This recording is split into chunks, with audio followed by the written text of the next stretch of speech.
Hey everybody, how's it going?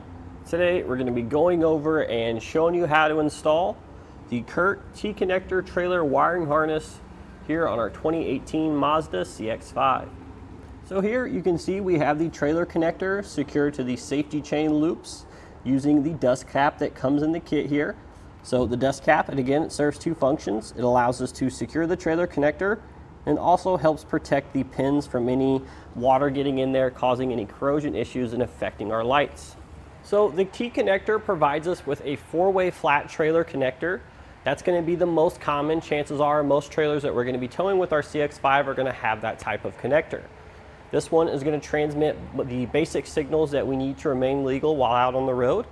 We have the stop and turn signal circuits for both the driver and passenger side, as well as the running light circuit. So this is actually a powered kit, which is a really nice feature. And the reason this is important is it's going to protect the vehicle's taillights here. So we're not actually pulling power from the vehicle's taillights for the trailer lights. We're pulling that power directly from the battery on the vehicle. So we don't have to worry about overloading the circuits for our factory taillights here and causing damage to them. It's also going to provide a level of protection for any issues on the trailer carrying back over and affecting the lights on the vehicle. That's not something we're going to have to worry about with this converter box here in the powered module. So in regards to installation, this one is definitely something you guys can do at home by yourselves. Just going to need common tools for this. The bulk of the installation is going to be running the wire from the rear to the front of the vehicle. I know it is a pain, but it is something you have to do. It's just going to take you guys a little bit of time. So if you're patient and follow along with this video, we can walk you through how to do this exactly, step by step, to give you the confidence to do it at home by yourself. So our first step is to open the hatch here, get into the cargo bay, and we're going to be removing this floor covering. So it's going to tilt up and then it should just pull straight out.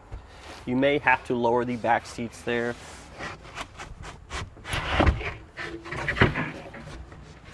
And now the next thing we need to do is remove all these little foam panels here surrounding the outside of our spare tire.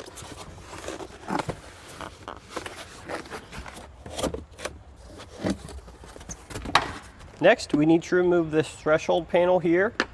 We're going to take a flat blade screwdriver, and on the inside on either side here we have these little push pin fasteners we need to remove.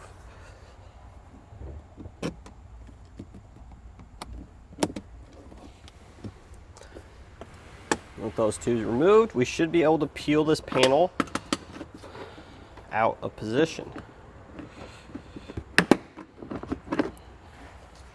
So if you have a little trim panel tool here, that's going to help you pry it up. Just work your way down, releasing those clips.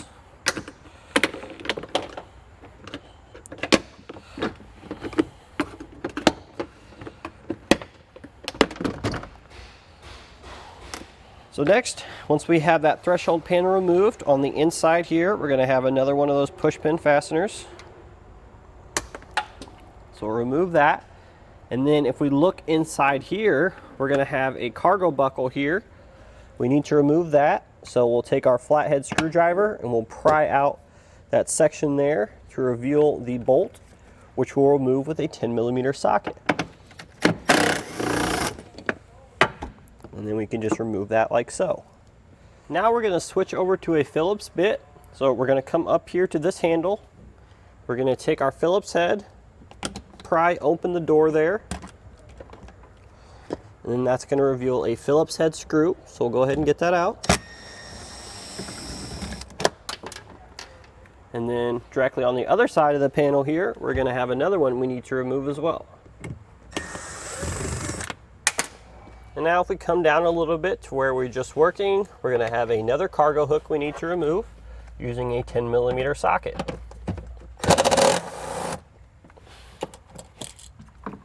Now with all of our fasteners removed, we can begin peeling our panel back.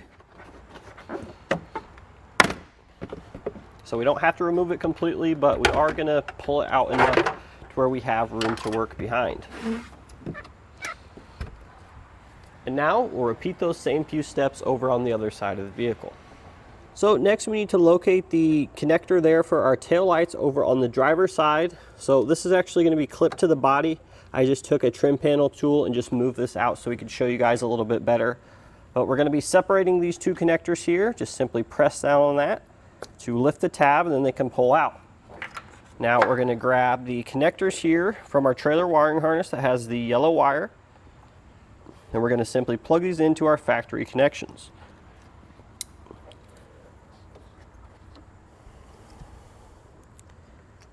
So it should only go in one way there, and we will hear it click when it's locked securely in place. Now I'm going to go ahead and re-secure this connector to the body here. Next, we're going to secure our ground. We have an existing one inside the vehicle here. We'll take a 10mm socket. We'll remove that screw there. And we'll simply attach the white wire from our harness.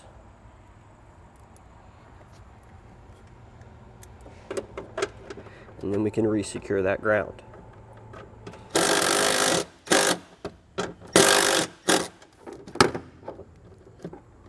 Now, next thing we're going to do is we're going to grab our converter box here, follow the green wire, and this is actually going to install on the passenger side to our taillight connector, similar to how we did over here.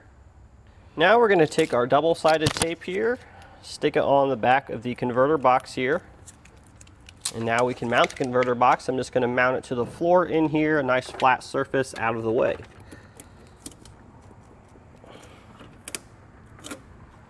Next thing I'm going to do is I'm going to take one of our yellow 10-gauge butt connectors. Yours may look a little bit different. We've actually swapped ours out for heat shrinking, but the ones you have in your kit will work just fine. We're going to crimp it on to the power positive lead coming from our converter box, and the other end we are going to splice on to the primary wire here that comes in our kit.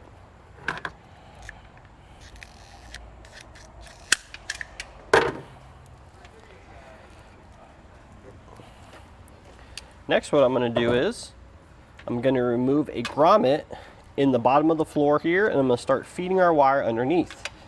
If we look around this area here where our converter box is mounted, you can see we have a grommet. We should be able to easily poke that out.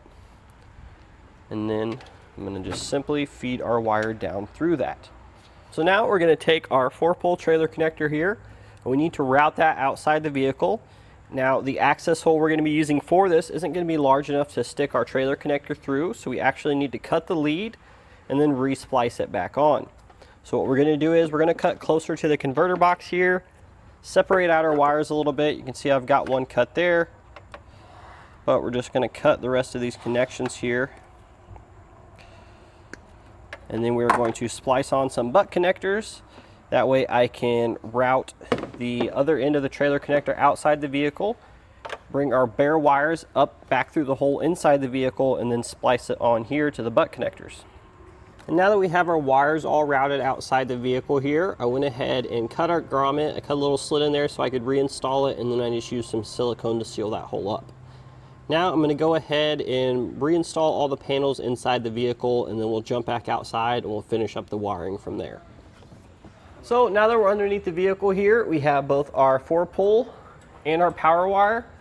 We're first going to start by taking our 4-pole. I'm going to route this over the exhaust, over the flanges for our hitch, securing it to the hitch tube, and then to the safety chain loops on the receiver using the dust cap that comes with our kit.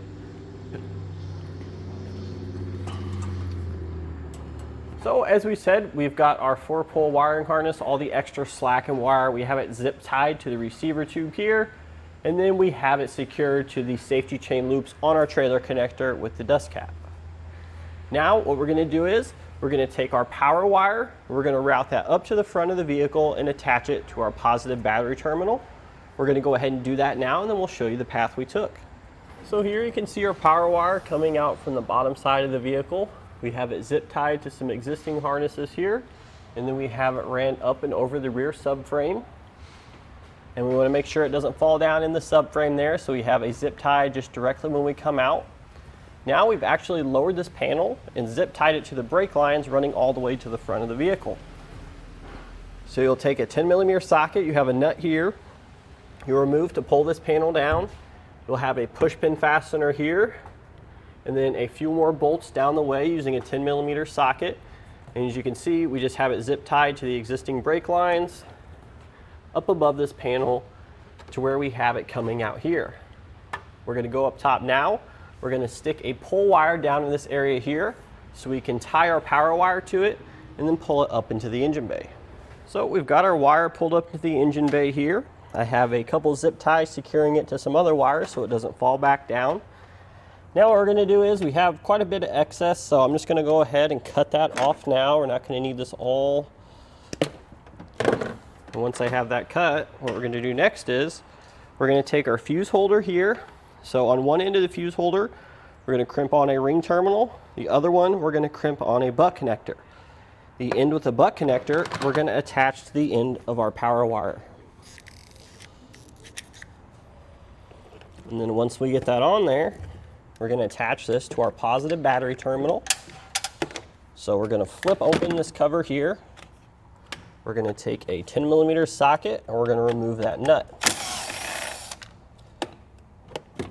And then we're going to place our ring terminal over that square bolt there and simply resecure our nut. Just like so. Make sure our terminal is still nice and tight. Then we can go ahead and try to close the cover there. There's a little bit of resistance, so I think what I'm going to do is I'm just going to take a little notch there out of that plastic so we can still close it.